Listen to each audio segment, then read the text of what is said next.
শিশু মৃত্যুকে কেন্দ্র করে অগ্নিগর্ভ পরিস্থিতি নদিয়ার তেহট্টতে গণপিটুনিতে মৃত্যু হয় দুজনের। অভিযুক্তের বাড়িতে আগুন লাগিয়ে দেওয়ার অভিযোগ।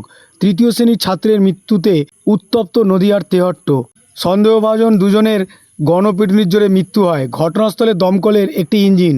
অগ্নিগর্ভ পরিস্থিতি নদিয়ার তেহট্টের নিশ্চিন্তপুর। জানা যায়, এলাকার তৃতীয় শ্রেণীর ছাত্র স্বর্ণব বিশ্বাস গতকাল থেকে নিখোঁজ হয়ে যায়। আজ সকালে বাড়ির পাশের ডোবা থেকে ত্রিপল মোড়া অবস্থায় দেহ মেলে ওই স্কুল পড়ুয়ার। পরিবারের সন্দেহ ওই শিশুটিকে পাচার করার উদ্দেশ্যে অপহরণ করা হয়। খোঁজাখুঁজি করলেও সন্ধান মেলেনি শিশুটি। শনিবার সকালে শিশুর নিথর দেহ বাড়ির পাশ থেকে উদ্ধার হতেই ক্ষোভে পেটে পড়ল আমজনতা। এরপরে সন্দেহভাজন অভিযুক্তের বাড়িতে আগুন লাগিয়ে দেওয়ার হয়।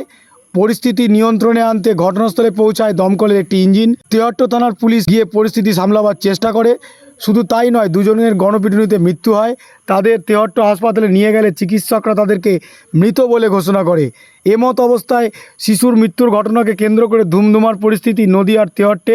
ঘটনাস্থলে বিশাল পুলিশ বাহিনী মোতায়েন করা হয়েছে। প্রশ্ন উঠছে, কেনই বা শিশুটিকে অপহরণের চেষ্টা করা হয়েছে। শিশুটি নিখোঁজের ঘটনার পর থেকে সন্দেহ তৈরি হয়েছিল পরিবারের মধ্যে। সীমান্তবর্তী এলাকা হওয়ার কারণে অনায়াসে শিশু পাচারের ঘটনা মাঝে মধ্যেই হয়ে থাকে 24 ঘন্টার।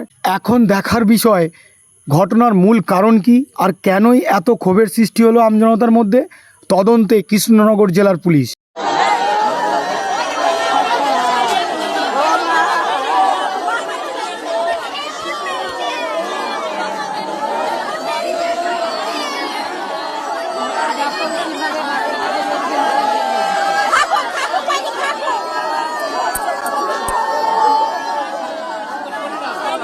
Sai, Vitor, aqui!